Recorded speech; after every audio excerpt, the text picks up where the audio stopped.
Meaning of empty-handed. Empty-handed. Empty-handed. Empty-handed. Empty-handed. The phrase empty-handed refers to a situation where someone fails to achieve their desired outcome or obtain anything of value.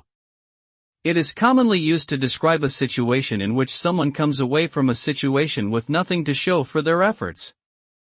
For example, if you go to a job interview and fail to secure the position, you might say that you left the interview empty-handed.